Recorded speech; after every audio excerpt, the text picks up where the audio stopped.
नमस्कार। आप जुड़ चुके हैं अरविंद जी ऑफिशियल पर और आज हम लोग बात करने चले हैं तेजस्वी यादव के ऊपर। पर उससे पहले एक आपको सूचना दे दूं कि बहुत जल्द ही एक वीडियो आपके सामने आएगा जिसमें यूरोप में स्पेन बीते 700 वर्षों तक इस्लामिक स्टेट हुआ करता था। ऐसी क्या घटना हुई कि अब वो इस्लामिक स्टेट है ही नहीं, बल्कि वहाँ 97% क्रिश्चियंस की आबादी है। क्या ऐसा हुआ वो आपको मैं अगले एपिसोड में, अगले वीडियो में बताऊंगा। पूरी कहानी सुनिएगा, बहुत इंटरेस्टिंग है। चलिए अब हम लोग बात करने चले हैं तेजस्वी यादव के ऊपर। और तेजस्वी यादव को लोकसभा चुनाव में बुरी हार का सामना क्यों देखना पड़ा।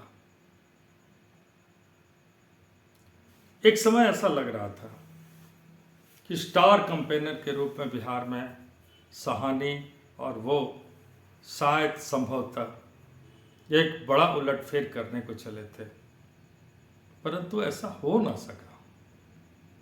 ऐसा क्यों नहीं हुआ, इसके बारे में कभी आपने सोचा है कि तेजस्वी यादव कहाँ मात खा गए। हमेशा की तरह मैं कुछ आंकड़े भी प्रस्तुत करूंगा। मैथमेटिक्स एक अच्छा सब्जेक्ट मुझे लगा है शुरू से, इसीलिए मैं उस पर विशेष ध्यान देता हूं।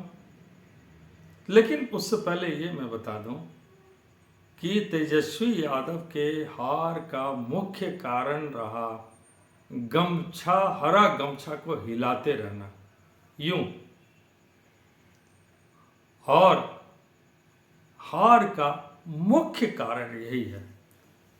अब कैसे, मैं आपको साबित करके दिखाता हूं।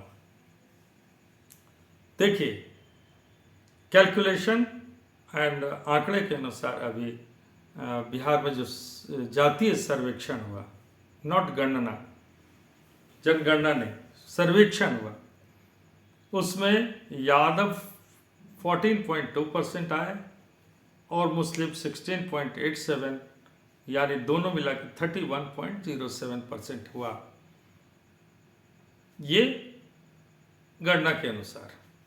और ये आरजेडी का कोर वोटर कहा जाता है। तो 31% में से मैं ये मान लेता हूं कि उन्हें 25% वोट मिला होगा। कुछ अपवाद भी है, जैसे पूर्णिया, जहाँ के मुस्लिमों ने वोट नहीं दिया। इवन यादवों ने भी, जो पप्पू यादव को ही वोट किया, तो वो अपवाद में आएगा। लेकिन होल एंड सोल 25% वोट उनको मिला था।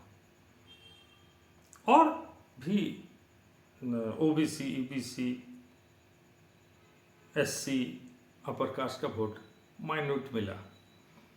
लेकिन एक गमछा प्रकरण क्या है, मैं उसको समझाना चाहता हूं।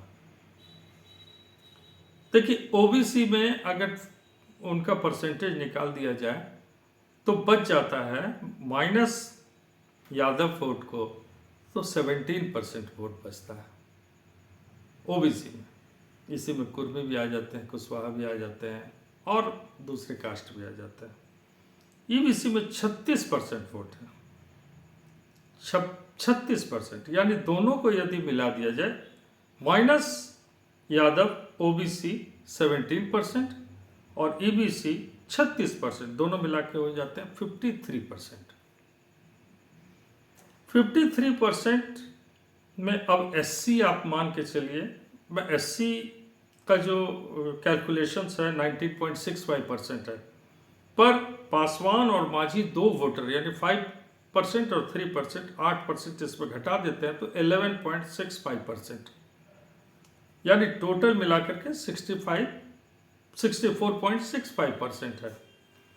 एंड नाउ अपर कास्ट का जो वोट है 15.5% है। तो ये कुल मिलाकर के 75% हो जाता है। तो ये 25% तो उन्होंने गेन किया मुस्लिम और यादव से। बाद बाकी जो 75% है, इस 75% में ये डिक्लेयर्ड है कि अपर कास्ट का वोट उनको बहुत कम मिला, 0.5% मिला हो तो बहुत है, 1% मान के चलिए।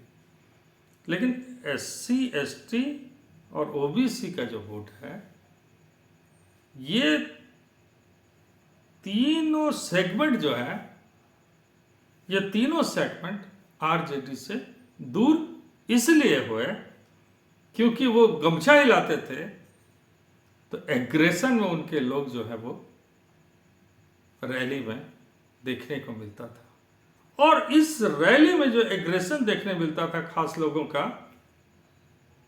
इससे ये दबे कुचले लोग सामाजिक रूप से इसको पसंद नहीं करते हैं।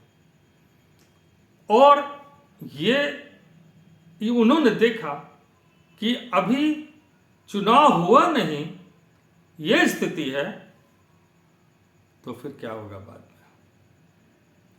ये मैं वोटर के मन की बात बता रहा हूँ, कई जगह फोन करके भी मैंने पूछा था। तो ये सारी बातें तेजस्वी यादव को समझना होगा। एग्रेसिव पॉलिटिक्स आप करेंगे तो एग्रेशन में आपके वोटर्स आएंगे। जब एग्रेशन में आपके वोटर्स आएंगे तो मामला बिगड़ेगा। ऐसा नहीं है कि एग्रेशन और लोगों में नहीं है, लेकिन वो समझदारी से हैंडल करते हैं और आपका कोर वोटर उसको समझदारी से हैंडल नहीं कर पाता है और आप भी उसको प्रोवोक करते हैं गमछा हिलाकर। जब गमछा हिलाइएगा तो ये आपका 53% जो वोट है और 64% दोनों ओबीसी एसटी एससी मिला करके ये आपसे दूर भागेगा। इसलिए सबसे पहले एजुकेट करना किनको होगा? अपना कोर वोटर को एजुकेट करना होगा और लिबरल होना होगा। और तेजस्वी यादव को खुद एक सेमिनार करना चाहिए अपने कोर वोटर पर कि राजनीति ऐसे नहीं, समय बदल गया है और समय के अनुसार आप नहीं चलिएगा तो पीछे रहिएगा। तो मैं आज भी कह रहा हूं कि 25% को वोटिंग मिला और बाद बाकी से 5% 6% से ज़्यादा वोट नहीं मिलेगा, तो कुल मिलाकर 30-31% पर आप लटक जाइएगा और आपका भविष्य मुख्यमंत्री के रूप में तो संभव नहीं दिखता है निकट भविष्य में। यह अलग बात है कि नीतीश कुमार जी साथ आ जाएं तो शायद कोई चांस बन जाए, लेकिन आप अपने मेरिट पर इसको नहीं अडॉप्ट कर सकते हैं। आप ये सोच रहे होंगे, तेजस्वी जी ये सोच रहे होंगे कि हम तो सबसे बड़ी पार्टी हुए थे विधानसभा में, तो नहीं, उस समय नीतीश कुमार के अगेंस्ट में चिराग मॉडल चल रहा था और उस चिराग मॉडल के कारण ही आप उतने ऊपर पहुंच गए थे, वरना नहीं पहुंच पाते। तो आज भी स्थिति है कि आप तेजस्वी जी आप एग्रेसिव पॉलिटिक्स कीजिएगा, एग्रेशन अपनी भाषा में लोगों को दिखाइएगा। यही गलती कहीं और हुई थी बहुत पहले, जिसका कारण आज आप भुगत रहे हैं। यही कारण है, गमछा हिलाएंगे, वोट चले जाएंगे। चलिए फिर मिलते हैं, किसी और विषय पर मिलते हैं और आप जरूर देखिएगा वो वीडियो कि इस्लाम वहाँ से समाप्त क्यों हो गया, स्पेन से। जरूर देखिएगा, बहुत इंटरेस्टिंग वीडियो होगा। Thank you very much. फिर मिलते हैं। नमस्कार और आप सत श्री अकाल।